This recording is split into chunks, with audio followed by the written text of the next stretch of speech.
120। आइए, कल हम लोगों ने इतिहास पाठ संख्या 4 प्रारंभ किया था और इस क्रम में हम लोगों ने कल इस्लाम धर्म के स्थापना के पूर्व अरब का समाज के बारे में जाना था और इस्लाम धर्म के संस्थापक पैगंबर हजरत मोहम्मद साहब के जीवन चरित्र को जाना था। क्या अब चर्चा कर लेता हूं इसके बाद। सवाल है, तो मोहम्मद साहब के जीवन चरित्र को हमने जान लिया, इस्लाम धर्म की स्थापना कैसे, इस बात को हमने जाना। तो आज हम लोग पढ़ेंगे कि मोहम्मद साहब की शिक्षा तथा उपदेश। कल हम लोगों ने जाना था कि मुसलमान धर्म की स्थापना किसने किया? पैगंबर हजरत मोहम्मद साहब ने की। गलती कि सही? इस्लाम धर्म के जो पहले पैगंबर थे उनका नाम था आदम, और जो अंतिम पैगंबर थे जिन्हें इस्लाम धर्म का वास्तविक संस्थापक माना जाता है उनका नाम था मोहम्मद साहब। तो एक प्रश्न है कि मोहम्मद साहब ने मुसलमानों को क्या शिक्षा दिया था, क्या कहा था? तो पहला एक प्रश्न आ जाएगा आपके सामने, मोहम्मद साहब की शिक्षा। मोहम्मद साहब ने अपने शिष्यों को, और मोहम्मद साहब के शिष्यों को क्या कहते हैं? मुसलमान कहते हैं। क्या शिक्षा दिया? तो सबसे पहला बात कहा एकेश्वरवाद।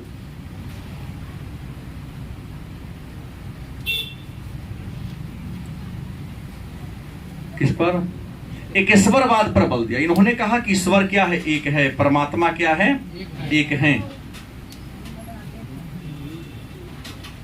नहीं, इस्लाम धर्म पढ़ा रहा हूं मैं, यहां इस्लाम धर्म की बात हो रही है।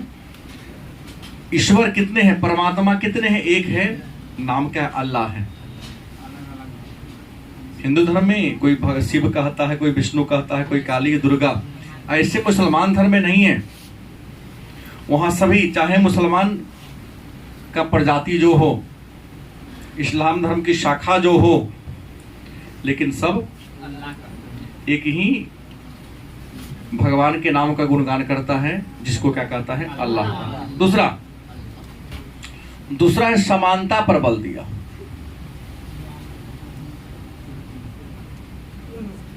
मोहम्मद साहब ने दूसरा बात क्या कहा? समानता। कहा कि धरती पर जितने इंसान हैं सब अल्लाह के संतान हैं।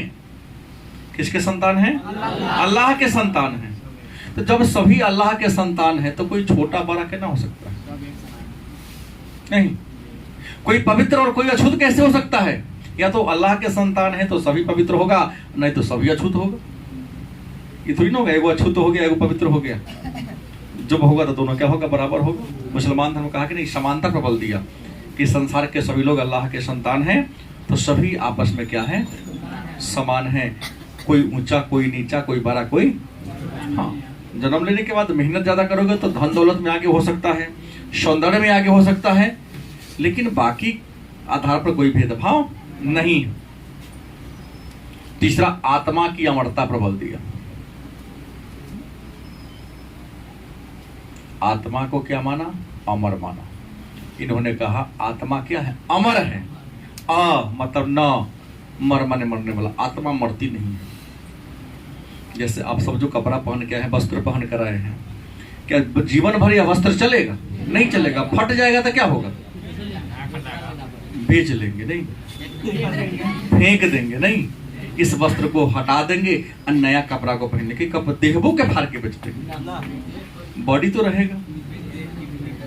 तो जैसे कपड़ा पुराना होता है तो कपड़ा हम उतार देते हैं, नया कपड़ा पहले। तो ही जो हमारे शरीर में एक आत्मा है, आत्मा रूपी शरीर का कपड़ा हमारा ये बॉडी, देह है। देह पुरान होता है, आत्मा पुरान। तो आत्मा क्या है? अमर है। जब एक बॉडी मरता है तो इस बॉडी में जो आत्मा है, जो प्राण है, नया जन्म लेने वाला जीव में क्या होता है? घुस जाता है। उसी प्रकार जैसे कपड़ा पुरान हुआ तब फेंक दिए, नया कपड़ा पहन लिए।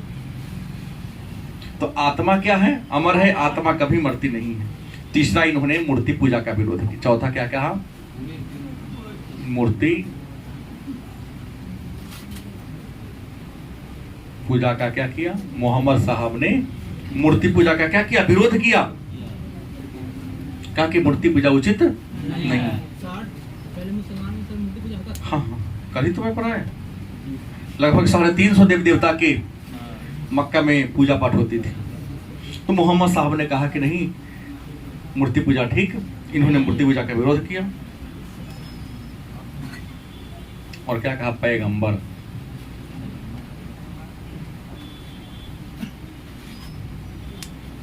मोहम्मद साहब अल्लाह के क्या हैं? अंतिम पैगंबर हैं, अंतिम रसूल हैं। इनकी बातों को क्या करना? फॉलो करना है। तो मोहम्मद साहब ने ये शिक्षा दिया था। इसके अलावा नैतिकता की बात कही थी।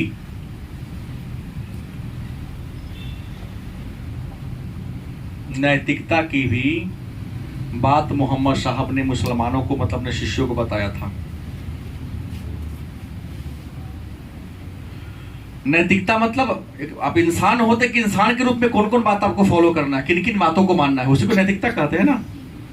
एक आया बैठा हुआ हटा रहे, हम यहाँ बैठेंगे, नैतिकता थोड़ी ना होगा। भाई हमको थोड़ा बैठा लो, बड़े का सम्मान करना नैतिकता है। आप पिताजी थोड़ी ना पीटते कि नहीं तुम प्रणाम करेगा तो तुमको पीटेंगे, नहीं। तो नैतिकता है कि देखे कि पिताजी हैं, चरण स्पर्श करते हैं। हम कुर्सी पर बैठे हैं, पिताजी आ रहे हैं तो कुर्सी पर से खड़ा हो जाते हैं। क्या ये मैनर है आपका कि बड़ों का क्या करते हैं? सम्मान करते हैं, उनका आदर करते हैं। ये आपके माता पिता ने सिखाया, तुमने इस बात को यहाँ फॉलो कर रहे हैं? हम कहे हैं नहीं, ये आपके माता पिता ने संस्कार दिया है, इसी को नैतिकता कहते हैं। बड़ों का हमेशा सम्मान करना है। कुछ भी थोड़ा उल्टा सीधा कर देखे कि सीनियर आदमी आ रहा है, चुप जाते हैं, अरे सीनियर आदमी आ रहा है। दूसरा से नहीं फर्क पड़ता है, लेकिन अगर हम गुजरते हैं, बड़े हैं, वरिष्ठ हैं, तो जो गलत थोड़ा सा एक्टिविटी होती है वहां पर कुछ देर के लिए विराम लगा देते हैं। तो क्या ये नैतिकता? इसी को मैनर कहते हैं। तो नैतिकता की बात किया। नैतिकता में पहला क्या कहा? शहादा। क्या कहा? अब शहादा का मतलब आप बताएंगे क्या? नहीं बता सकते। ठीक है, सुहदे बताइए ना। अब सुहदे मतलब क्या होता बताइए। नैतिकता में सबसे पहले कहा क्या? शहादा। इन्होंने, मोहम्मद साहब ने कहा कि सभी मुसलमान को शहादा स्वीकार करना है। इसका मतलब हुआ एकमात्र ईश्वर है, उसका नाम अल्लाह है। मोहम्मद साहब उसके क्या है? पैगंबर। शहादा का मतलब हो गया कि सभी मुसलमान को स्वीकार करना पड़ता है। शहादा का मतलब कि सभी मुसलमानों को स्वीकार करना है कि हम सब में एक ही भगवान है, एक ही ईश्वर है, उसका नाम क्या है? अल्लाह। और मोहम्मद उसका क्या है? पैगंबर है। और स्वीकार करते हुए हर मुसलमान को शहादा में क्या करना? कलमा को याद कर लेना है। क्या करना है? हाँ, कलमा, जिसको नमाज कहते हैं। हर मुसलमान को कलमा याद रखना है। याद है? हाँ, क्या है? हाँ हाँ, कलमा है कि ला इलाहा इल्लल्लाह मुहम्मद उर रसूल अल्लाह, है ना। ठीक आपने कहा। ये हर मुसलमान को ये जो कलमा है, जैसे ला इलाहा इल्लल्लाह मुहम्मद उर रसूल अल्लाह, मतलब इसका हुआ कि अल्लाह के अतिरिक्त इस संसार में दूसरा कोई ईश्वर नहीं है, और मोहम्मद साहब उसके क्या है? रसूल है, पैगंबर है। अल्लाह अकबर, हे अल्लाह तुम महान हो। इसका मतलब ये होता है अल्लाह अकबर, हे अल्लाह माने हे भगवान, अकबर का मतलब होता है महान। तो मुसलमानों का जो शहदा है, जिसको आप कलमा कह सकते हो, नाम क्या है? ला इलाहा इल्लल्लाह मुहम्मद उर रसूल अल्लाह। अब इन्होंने कहा, शहादा में कहा कि हर मुसलमान को दिन में कम से कम 5 बार नमाज पढ़ना पड़ेगा, प्रार्थना करना पड़ेगा। जरूरी नहीं कि मस्जिद में आकर ही नमाज पढ़ा जाए। हमारे रविदास महोदय ने कहा, मन चंगा तो कटौती में करना। मन यदि तुम्हारा पवित्र हो तो मंदिर, मस्जिद, मथुरा, काशी जाने की कोई जरूरत नहीं है। हम मंदिर में घूम रहे हैं, मस्जिद में घूम रहे हैं, मथुरा काशी बउआ रहे हैं, हम मुख में राम बगल में छोड़ी, तो कुछ फायदा मिलेगा? नहीं मिलेगा। बाप माता की सेवा करता नहीं है, धर्म पर जाके खूब दान करे, पूर्वक कथी होगा? इसे होगा। जिसने तुमको जन्म दिया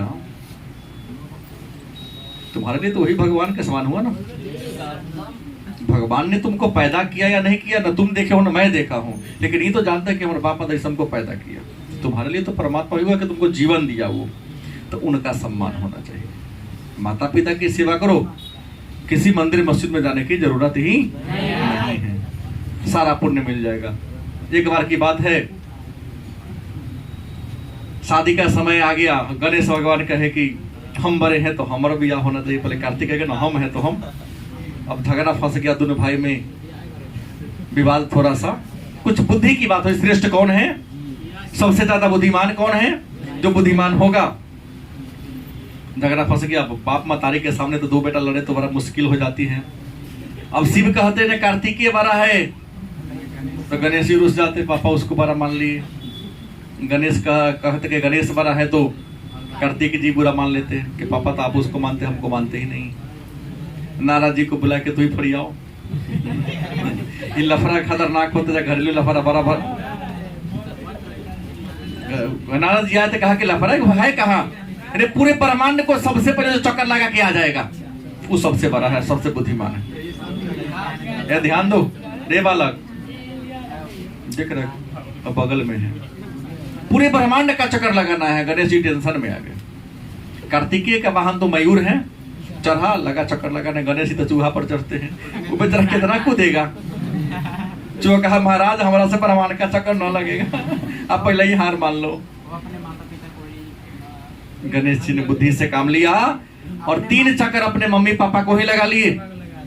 यहाँ बैठल था कार्तिकेय घूम के आपका लेता हूँ तो बहुत पहले का फैसला करो ब्रह्मांड के नाथ। 3 चक्कर में माता पिता बैठे थे, एक आकाश लोक पाताल लोक, मेरे लिए तो सब कुछ यही है।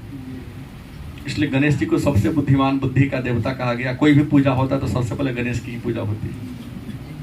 तो प्रश्न है, हर मुसलमान को दिन में कम से कम 24 घंटा में 5 बार नमाज पढ़ना है। जो एक सुबह में पढ़ना है, सुबह के नमाज को फज्र कहते हैं। मुसलमान जो सुबह 4-5 बजे के आसपास नमाज पढ़ते हैं मौलवी साहब, उसको क्या कहते हैं। उसके बाद एक दोपहर में पढ़ा जाता है 1 बजे के आसपास, उसको जूहर कहा जाता है। क्या कहा जाता है, मतलब दोपहर 1 बजे के आसपास, 12 और 1 के बीच में जो नमाज पढ़ा जाता है उसे क्या कहते हैं, जूहर कहते हैं। पुनः शाम 4 बजे के आसपास, शाम में भाई वही 3:30-4 बजे के आसपास एक और नमाज मस्जिद से मौलवी साहब देते हैं, उसका नाम होता है असर। पुनः 5 या 6 के आसपास, वो गर्मी के महीने से आगे पीछे रहता है, उसको कहते हैं मगरिब। क्या कहते हैं, मगरिब कहते हैं। और पुनः रात में भोजन करने से पहले, क्या जी 7:30 या 8 बजे के आसपास भोजन करने से पहले उसको ऐसा कहा जाता है। तो मुसलमानों को मोहम्मद साहब ने कहा कि कितने बार, 5 बार नमाज पढ़ना है। 5 बार के नमाज का नाम हमने कहा फजर, जुहर, असर, मगरिब और ईशा। ये 5 नमाज को क्या करना है, सबको अदा करना है। सभी मुसलमान को नमाज निश्चित तौर पे क्या करना चाहिए, पढ़ना चाहिए। इसके अलावे मोहम्मद साहब ने पहला तो बात कर दिया कि हर मुसलमान को कम से कम क्या करना है, नमाज पढ़ना है। क्या पढ़ना चाहिए, नमाज पढ़ना चाहिए। दूसरा, रमजान के महीना में क्या रखना है, रोजा रखना है। देखिए अगर शरीर आपका सक्षम है, इसमें बच्चा, बूढ़ा और बीमार को माफ किया गया है। बच्चा है तो 7 साल 8 साल के बच्चा है, वो कहाँ सह पाएगा, दिन भर भूखा रहेगा। जो वृद्ध है, बीमार है, जिसको दवा नहीं खाएगा तो मर जाएगा। अरे धर्म करते हैं जीवन के लिए ना, कि जीवन को अंत करने के लिए। तो जो सक्षम है, जो एबल है, तो उसे कम से कम रमजान के महीना में 1 महीना 1 पहर ही भोजन करना है। रात्रि में भोजन करेगा, दिन में भोजन नहीं करेगा। रमजान के महीना में क्या रखना है, रोजा करना है। चौथा इन्होंने कहा ज़कात, अपने आमदनी का मतलब 2.5% हर मुसलमान को कम से कम दान देना है प्रतिदिन। कि जितना कमाते हो उसका 2.5% क्या करना है, भिक्षु भिखारी को जिसके पास कुछ नहीं है उसे क्या करना है? दान देना है। चौथा कहा हज, मतलब यात्रा हो, धार्मिक यात्रा को हज कहते हैं। तो अगर सक्षम हो, अगर आपके पास कर्जा लेके नहीं, बेईमानी करके नहीं, दलाली करके नहीं, अपने पसीना की कमाई से यदि सक्षम हो तो एक बार मक्का मदीना क्या करने जाना है? हज करने जाना है। तो पहला इसने कहा कि नमाज, रोजा, जकात, हज और एकमात्र अल्लाह में विश्वास करना। पांचवा क्या है?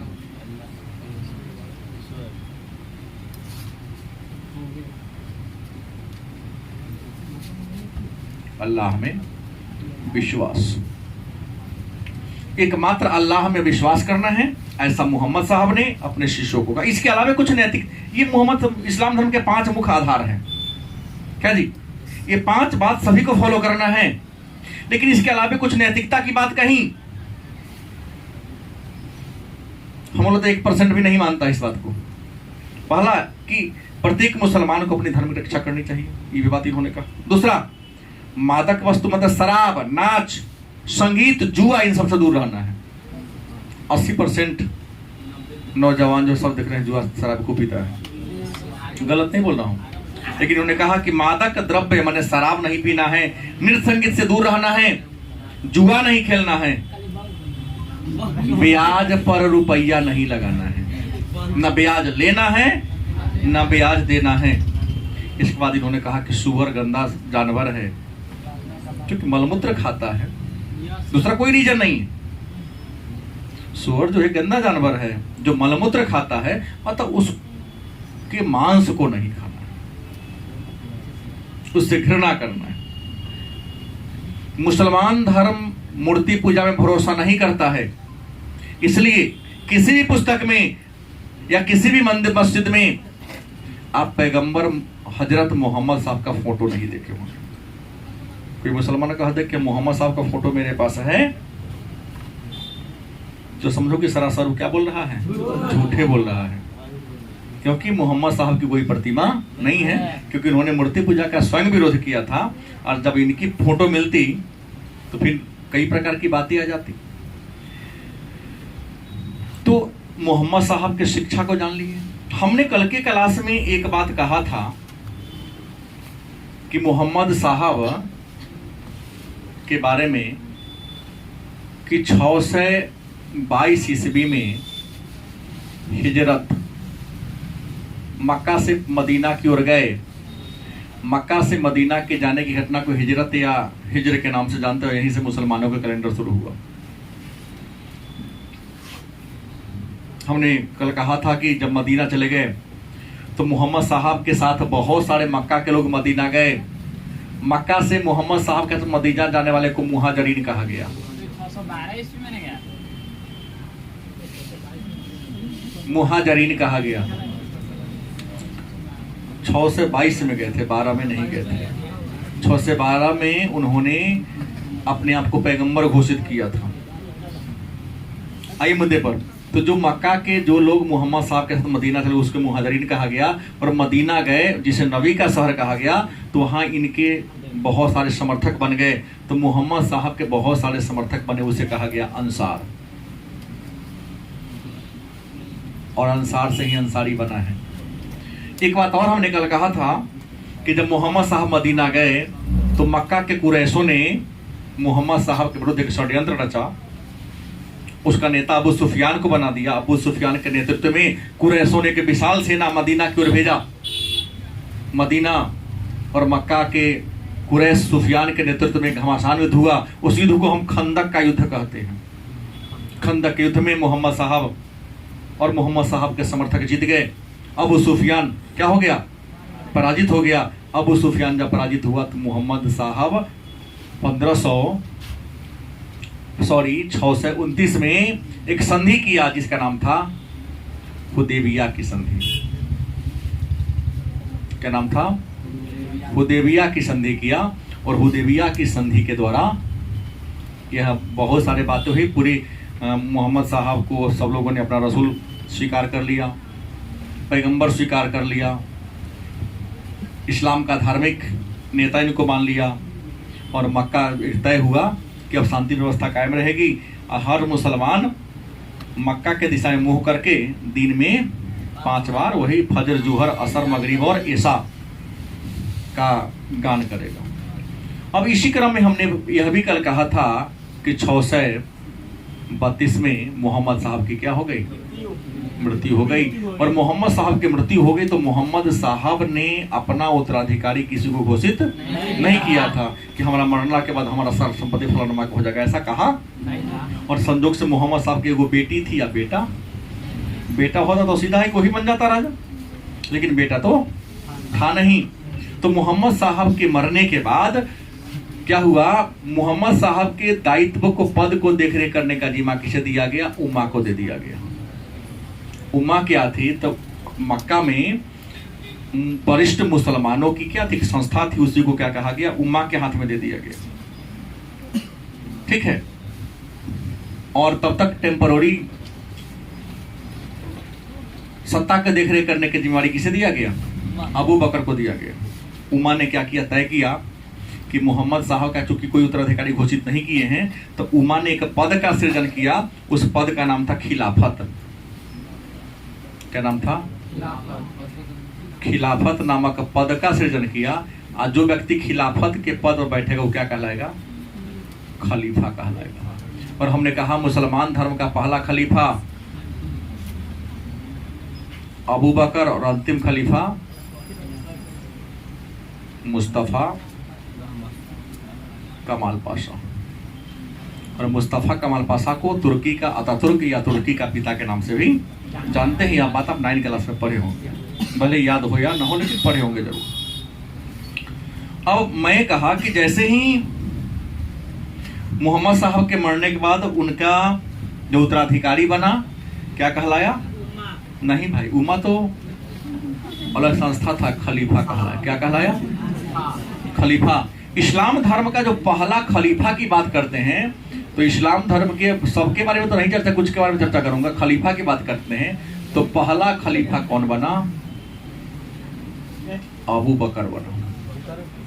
पहला खलीफा कौन बना, अबू बकर बना। और आपको बता दें, मुसलमान धर्म को स्वीकार करने वाला अगर पहला कोई इंसान था तो वह था अबू बकर। मतलब इस्लाम धर्म में दीक्षित होने वाला, इस्लाम धर्म में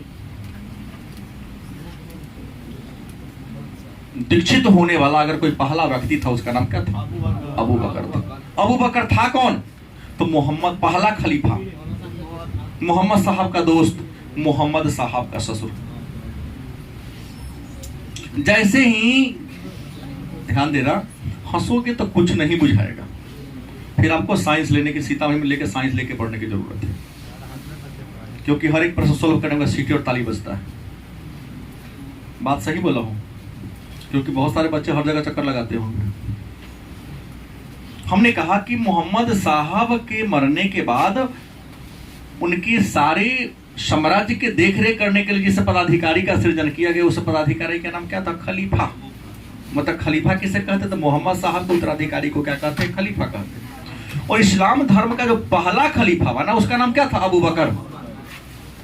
हमने कहा इस्लाम धर्म का पहला खलीफा अबू बकर था, तो इस्लाम धर्म को स्वीकार करने वाला भी पहला व्यक्ति अबू बकर ही था। इस्लाम धर्म में दीक्षित होने वाला पहला व्यक्ति कौन था, अब प्रश्न, अबू बकर था कौन। भाई 2 नंबर का 4 लाइन लिखोगे तो मिल जाएगा ना। तो पहला लिख सकते हैं, यह मोहम्मद साहब के मित्र थे। दूसरा, मोहम्मद साहब के ससुर थे। यह इस्लाम धर्म के पहले खलीफा बने। यह मोहम्मद साहब के उत्तराधिकारी थे। इस्लाम धर्म में दीक्षित होने वाला यह पहला खलीफा था, पहला व्यक्ति था, सॉरी। जैसे ही अबू बकर को खलीफा के पद पर बैठाया गया, तो उम्मा ने, किसने, उम्मा ने खलीफा से रिश्ता क्या कर लिया, तोड़ लिया कि ना, रिश्तेदारी को बैठा दिया, हम इसे रिश्ता नहीं रखेंगे। और अनेक सारे कुरैशों ने, मक्का के अनेक सारे कुरैशों ने क्या स्वयं को खलीफा घोषित कर दिया। लेकिन हुआ क्या, अपने आप को पैगंबर बना लिया, खलीफा नहीं पैगंबर बना लिया। अबू बकर थोड़ा सा बुद्धिमान लोग थे, इन्हें इस्लाम धर्म का तलवार भी कहा जाता है। इन्होंने बुद्धि और विवेक के बल पर सबको एक सूत्र में क्या किया, बांध कर रखने का प्रयास किया, क्योंकि तो मोहम्मद साहब के समकालीन थे, उनके साथ बहुत दिनों तक काम किए थे। अबू बकर की मृत्यु हो जाती है, तो अबू बकर के मरने के बाद दूसरा जो खलीफा बना, उनका नाम था उमर। क्या नाम था? ये उमर इस्लाम धर्म के दूसरा खलीफा हुए। और आपको बता दे, यह भी मोहम्मद साहब के क्या थे? ससुर थे। जब ये खलीफा के पद पर आए तो इन्होंने क्या पाया, क्या देखा कि मक्का के क्षेत्र में बड़े पैमाने पर गरीबी है, बहुत ज्यादा गरीबी है, मुसलमानों में बहुत गरीबी है, संसाधनों का क्या है? अभाव है, खेती बाड़ी के लायक तो जमीन है ही नहीं। तो इन्होंने देखा कि अगर उपजाऊ क्षेत्र वाला पर अटैक करके उसे अपने राज्य में मिला लिया जाए तो संसाधन हो जाएगा। तो इन्होंने एक मजबूत सेना का गठन किया, और मजबूत सेना की सहायता से साम्राज्य विस्तार की नीति को अपनाते हुए बहुत सारे राज्यों पर क्या किया? आक्रमण किया। बहुत सारे राज्यों को जीतकर इस्लाम साम्राज्य में मिलाने का क्या किया? काम किया। लेकिन बहुत सारे राजाओं को इन्होंने युद्ध में पराजित किया था, इसलिए इनका दुश्मन क्या हो गया? बढ़ गया। दुश्मन बढ़ गया, अंत में किसी ने इनकी क्या कर दिया? हत्या कर दिया। इस्लाम धर्म का पहला व्यक्ति जिनकी हत्या की गई थी, पहला खलीफा जिनकी हत्या की, कौन था? उमर। विस्तारवादी जब साम्राज्य का विस्तार करोगे, तुम किसी को मारोगे तो गारंटी है तुम्हारा भी कोई ना कोई दुश्मन बनेगा। उमर के बाद जो तीसरा खलीफा बना, उसका नाम था उस्मान या उथमान। कौन था? उस्मान कहो, कुछ लोग उथमान भी कहते हैं, क्या जी? लेकिन उस्मान ही थे। तीसरा खलीफा कौन थे? उस्मान। इन्होंने भी इस्लाम साम्राज्य को विस्तार करने के, यह भी मोहम्मद साहब के ससुर ही थे और तीसरा खलीफा थे। इन्होंने इस्लाम साम्राज्य के विस्तार करने के लिए साम्राज्यवादी नीति अपनाई, सैनिक अभियान चलाया, और अपने सैनिक अभियान के तहत मध्य एशिया के कई राज्य, मध्य एशिया में इराक, ईरान, ये सब राज्य आता है, सारे साम्राज्य को क्या कर लिया? जीतकर अपने क्या कर मिला लिया। और राज्य की आमदनी को बढ़ाने के लिए मुसलमानों से खराज लिया, वहीं पर गैर मुसलमानों से जजिया कर लगा दिया। मतलब खराज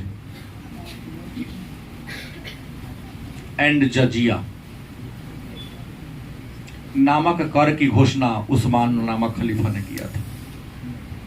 जजिया गैर मुसलमानों से, जिम्मियों से लिया जाने वाला एक धार्मिक कर है, सुरक्षा के नाम पर लिया जाता है कि आप हमारे राज्य में रहेंगे, किसी प्रकार की परेशानी आपको नहीं होगी, दीजिए। और खराज भी धार्मिक कर ही था, लेकिन यह मुसलमानों से लिया जाता था। मैं पहले बोल दिया हूं, अपने आमदनी का लगभग 2.5% देना होता था, अभी भी देते हैं। उसी दर पर मदरसा चलता है। मदरसा दो प्रकार के होते हैं, एक सरकारी और एक प्राइवेट। सरकारी में सरकारी टीचर बहाल होते हैं, जो प्राइवेट होते हैं वह कोई मौलवी प्राइवेट हो तो वो चलाते हैं, और समाज में जितने लोग हैं अपने आमदनी का कुछ कुछ हिस्सा देंगे। मदरसा में रहने वाले बच्चे भी उसका भोजन के रूप में स्वीकार करते हैं, और जो बच जाता है मौलवी साहब के पॉकेट में जाता है, ताकि उनके भी तो बाल बच्चे हैं, नहीं तो काहे मंगनी में कौन करेगा। ये हो गया उस्मान। लेकिन एक बात है कि अंत में उस्मान की भी हत्या हो गई थी। तो तीसरा का और दूसरा का और तीसरा का जो खलीफा बने, उनके विरोधियों ने उनकी क्या कर दिया? हत्या कर दी। इस्लाम धर्म के जो चौथे खलीफा बने, अली बने। कौन बने? अली। इस्लाम धर्म के चौथे खलीफा कौन बने? अली बने। पहले ही मैं चर्चा कर दिया हूं, अब लोग आधा समय हंसने में बिता देते हैं, यह भी बात समझ में नहीं आएगी, हम तो बार बार बोलते हैं। नहीं, ये कहानी हमने कहा ना, एक महिला ने, एक नई शादी उसकी हुई थी, बच्चा उसको होने वाला था। उसने अपनी माँ को कहा कि मम्मी जब हमको बच्चा होने लगेगा ना तो हमको जगा देना। उसकी माँ ने कहा तुम हमको थोड़ी जगाएंगे, तू तो पूरा टोला मोहल्ला के जगाएगी। तो प्रश्न है, बाबूजी का होटल चल रहा है ना, DCA, सो BCA ना, BCA बाप के कैश पर है।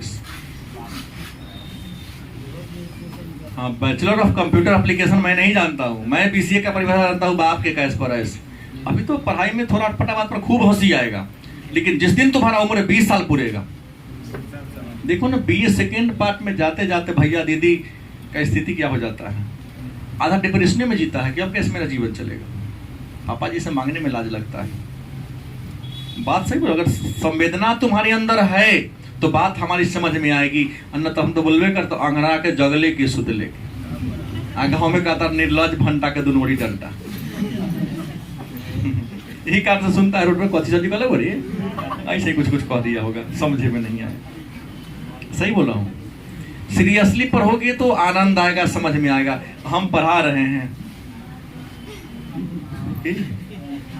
मेयर के चुनाव में खड़ा ही बड़ा जनता वोट करवे करता है, फोन करेंगे नहीं 1 घंटा सबको अपने लिए जीना, 23 घंटा तो करते ही हैं। और आप शहर में क्यों आए हो? अगर पढ़ना नहीं होता तो आपके पिताजी आने देते?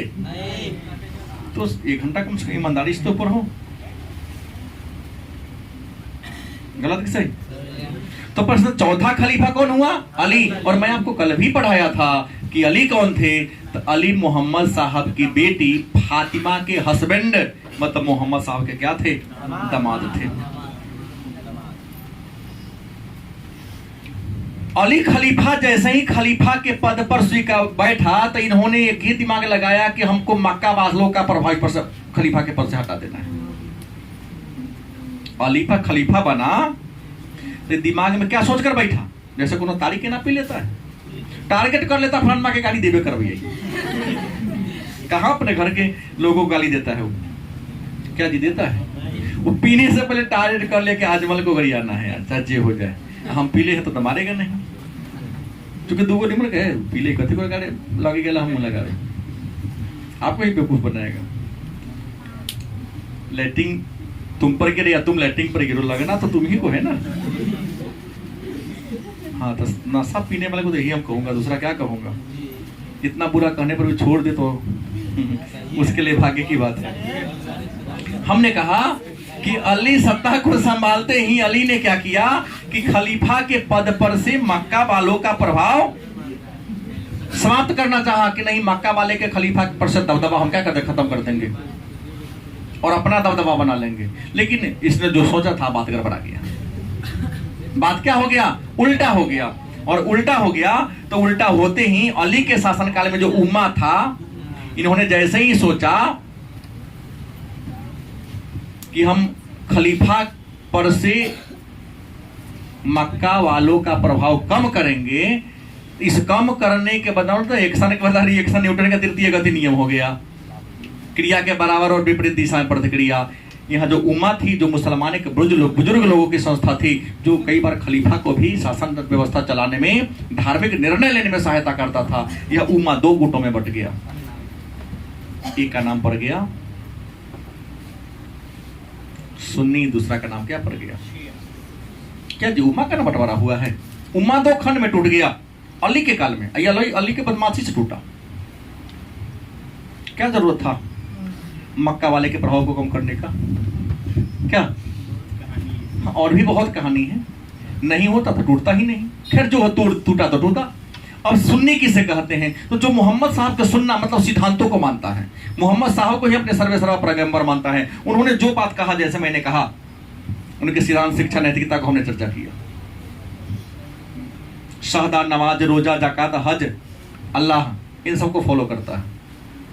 उसे क्या कहा गया? सुन्नी कहा गया। शिया जो अली को अपना पैगंबर मानने लगा। किसे?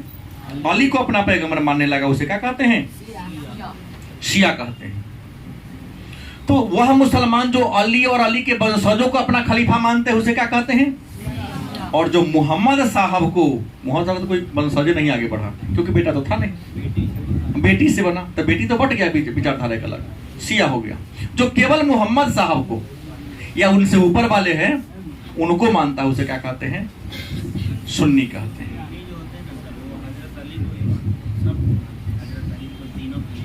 अच्छा, 1,25,000 पैगंबर हुए, उनको सबको मानता, लेकिन शिया सिर्फ मानता है हज़रत अली। अब घटना क्या हुई?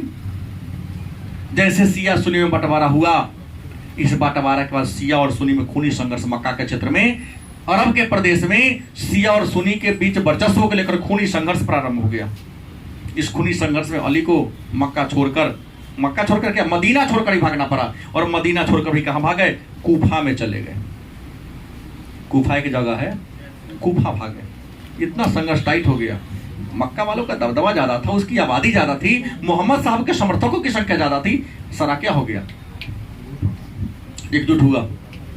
इनको मक्का से भी हाथ धोना पड़ा, मदीना से भी हाथ धोना पड़ा, अपने प्राण को बचाने के लिए कहां भागना पड़ा, कूफा नामक स्थान पर भागना पड़ा। और वहां जाने के बाद 657 ईस्वी की कहानी है। अली के शासनकाल में 657 ईस्वी में एक युद्ध हुआ था, उसका नाम है ऊंटों का युद्ध।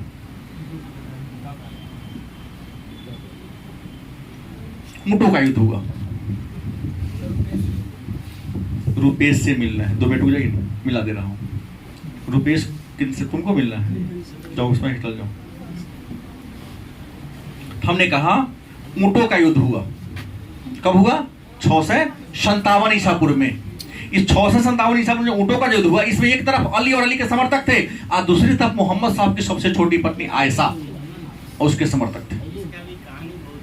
कहानी बहुत है, लेकिन हमको उतना गहरा तो बीए नहीं है, हमको तो केवल 11वीं के बच्चों को पढ़ाना है। तो क्या गहराई में जाते हैं, उन्हें मुंह घुमा लेता है, उन्हें मुंह घुमा लेता है, एक दूसरे पर छीटाकसी करना शुरू कर देता है। तो कम से कम हल्का हल्का ही दिमाग में तो घुसा दे। अरे बीए में जाएगा तो और अपना पढ़ लेगा। उम्र के हिसाब से हमको लेके चलना होता है। तो प्रश्न क्या है कि ऊंटों का युद्ध हुआ। इस तरफ एक तरफ कौन था, अली और उसके समर्थक, और दूसरी ओर कौन था, मोहम्मद साहब की छोटी पत्नी आयशा। वो चाहते थे कि नहीं हमारे खानदान का दबदबा रहे खलीफा के पद पर, ये चाहा कि न हमारा रहे। ये ऊंटों की लड़ाई में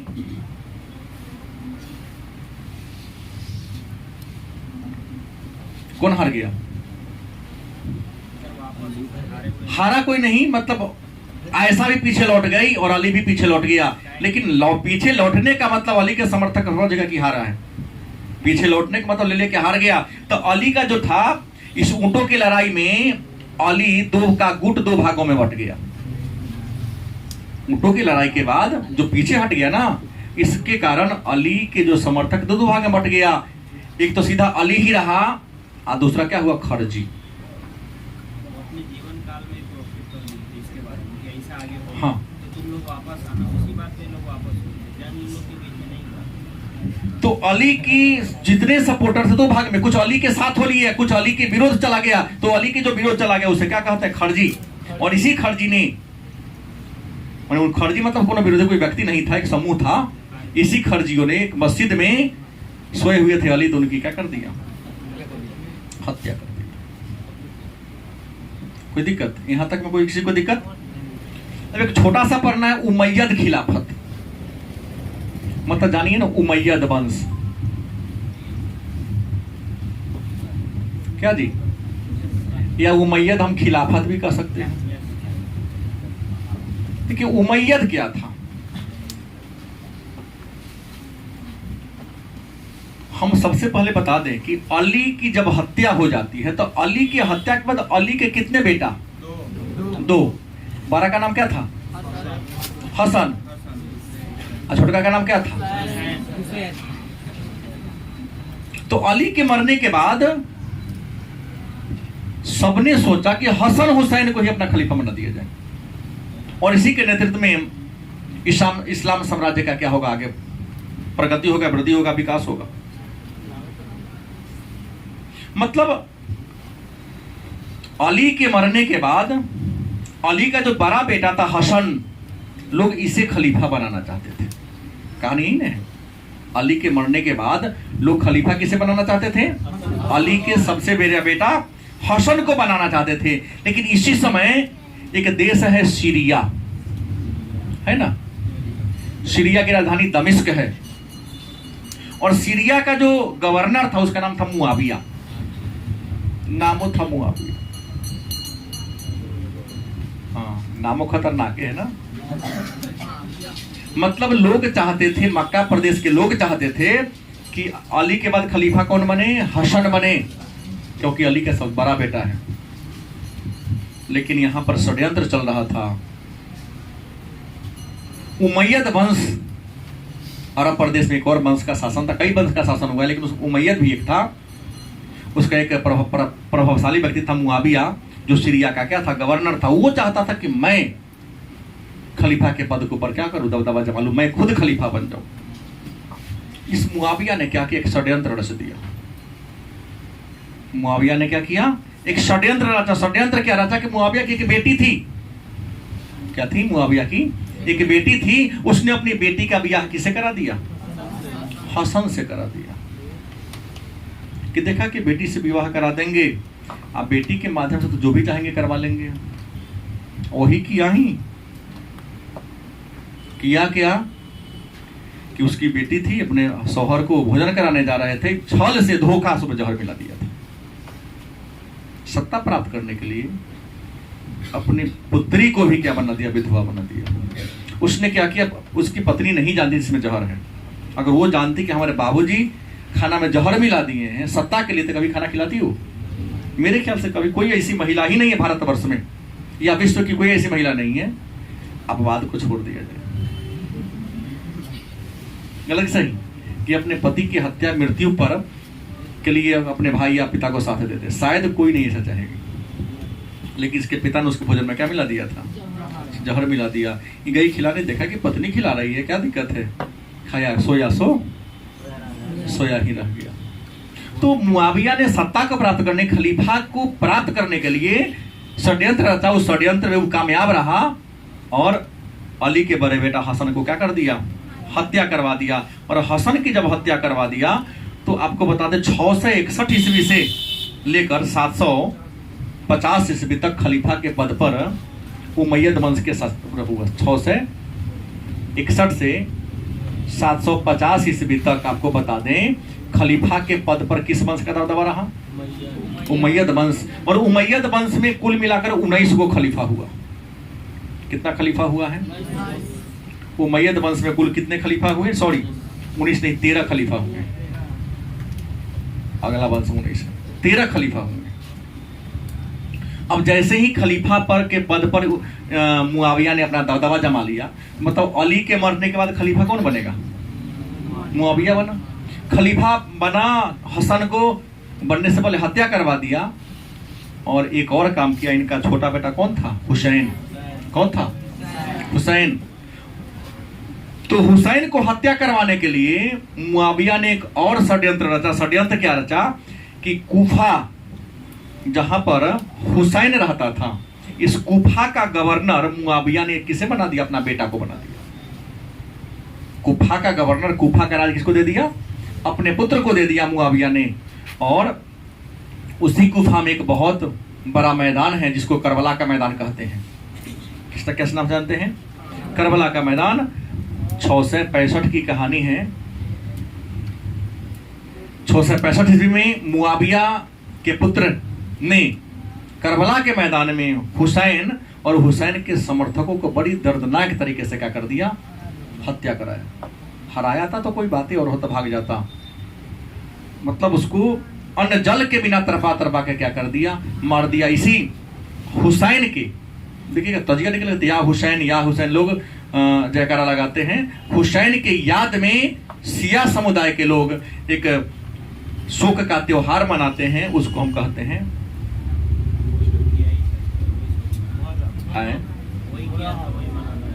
वही किया वही मनाता भी। बेटवा किया था तो वही तो बोला हूं।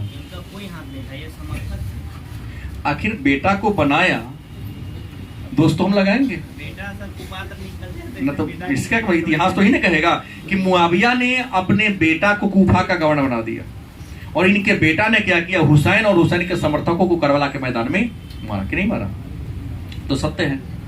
तो इस युद्ध को करबला का युद्ध कहते हैं। और करबला के युद्ध के बाद सीधा होता है कि मोहम्मद साहब के सारे वंशज यहाँ पर क्या होते हैं? अंत हो जाते हैं, क्योंकि इसको भी कोई संतान तो था नहीं, ये आगे बढ़ पाएगा।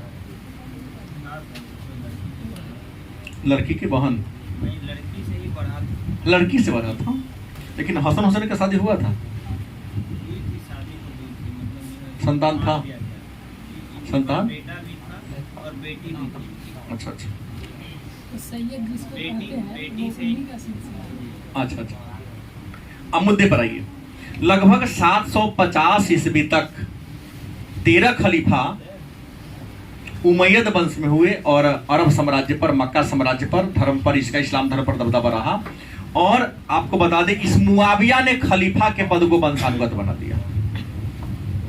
क्या बना दिया? वंशानुगत बना दिया। खानदानी के हम मरेंगे तो हमारे बेटा बनेगा, हम मरेंगे तो। लेकिन कहावत है, एक श्लोक हमने संस्कृत में पढ़ा, अति रूपी न वै सीता अति गर्वे न रावण अति दानात बलि वर्धो अति सर्वत्र वर्जते। अति हर कुछ वर्जित है। क्या? क्योंकि अति का पराकाष्ठा होगी तो आदमी का क्या होगा? विनाश होगा। ये अति करना शुरू कर दिया। इसी समय एक और क्रांति हो गई अरब के क्षेत्र में, उस क्रांति को कहते अब्बासी क्रांति। कौन क्रांति? अब्बासी क्रांति। अब कहोगे ये अब्बास थे कौन? अब्बास थे कौन? तो मोहम्मद साहब के चाचा का नाम अब्बास था। अब्बास के वंशजों ने उमैयद वंश के शासकों को सत्ता से हराने के लिए, मतलब खलीफा के पद से हटाने के लिए, अपने समर्थकों के सहयोग से क्रांति कर दिया कि किसी तरह से उमैयद वंश को खलीफा के पद पर से क्या कर देना है? हटा देना है। और उमैयद वंश को खलीफा से हटाकर अब्बासी वंश के लोगों को खलीफा के पद पर क्या करना है? बैठाना है। तो मोहम्मद साहब के चाचा अब्बास, और इसके नेता कौन थे? अबुल अब्बास। क्या नाम था? अबुल अब्बास। अब्बासी क्रांति के नेता कौन थे? अबुल अब्बास थे। इन्होंने क्या किया कि खलीफा के पद पर मोहम्मद साहब के वंशजों को पुनः दबदबा स्थापित करने के लिए उमैयद वंश के विरुद्ध एक जोरदार संघर्ष, खूनी संघर्ष की शुरुआत कर दिया, जिसको ही हम अब्बासी क्रांति कहते हैं। अब्बासी क्रांति में उमैयद वंश का क्या होता है? अंत हो जाता है। और 750 ईस्वी से, कब से? 750 ईस्वी से पुनः खलीफा के पद पर अब्बासियों का दबदबा प्रारंभ हो जाता है। और अब्बासियों का जो पहला खलीफा बना उसका नाम था सफ़ाह। क्या बता उसका? सफ़ाह नाम था। और अब्बासियों का जो अंतिम खलीफा बना, पहला खलीफा कौन बना? और अंतिम हारून अल रशीद। कौन बना? हारून अल रशीद बना। और हारून अल रशीद के शासनकाल में ही इस्लाम का भारत में, माने अरबों का सिंध पर आक्रमण होता है, भारत में इस्लाम धर्म का प्रवेश होता है। और इसके बाद धीरे धीरे तो दिल्ली सल्तनत की स्थापना होती है। और 1206 ईस्वी से 1858 ईस्वी तक, 57 ईस्वी तक, लगभग 6.5 साल तक दिल्ली पर मुसलमानों का राज रहा। लेकिन मुसलमानों के बाद अंग्रेजों का दबदबा शुरू होता है। और अंग्रेजों का दबदबा शुरू हुआ तो अपने डिवाइड एंड रूल की पॉलिसी को उन्होंने आगे बढ़ाना शुरू कर दिया। और इसी डिवाइड एंड रूल पॉलिसी के तहत धीरे धीरे क्या किया? खलीफा के पद को 1924 में अंग्रेजों ने क्या कर दिया? तुड़वाया। किसी और से, नाम किसी और का हुआ, लेकिन किया तो यही ना। जैसे आपने विरोध किया कि सर मुआविया का हाथ नहीं था, लेकिन राजा तो वो था ना। गलती कुछ भी होगा तो नाम नरेंद्र मोदी का होगा ना। प्रशासनिक कोई भी चूक होगी तो एसपी का नाम आएगा, हवलदार का नाम नहीं आएगा। तो इस अंग्रेजों के षड्यंत्र से खिलाफत के पद को 1924 में क्या कर दिया गया? मतलब खिलाफत ही क्या हो गया? भंग हो गया। और अंतिम खलीफा हमने कहा मुस्तफा कमाल पाशा, जो तुर्की का था। और बाद में धीरे धीरे अब्बासियों के नेतृत्व में क्या हुआ कि पहले खलीफा का उदाहरण पदवी धारण करते थे, बाद में तो शहंशाह की उपाधि धारण करने लगे। शहंशाह का मतलब क्या होता है? राजा। अब पद का भी थोड़ा लोग चेंज करना शुरू कर दिए तो लोग महत्व घटेगा ही। तो ये था मोहम्मद साहब और प्रमुख जो खलीफा था, उसके बारे में हमने चर्चा किया।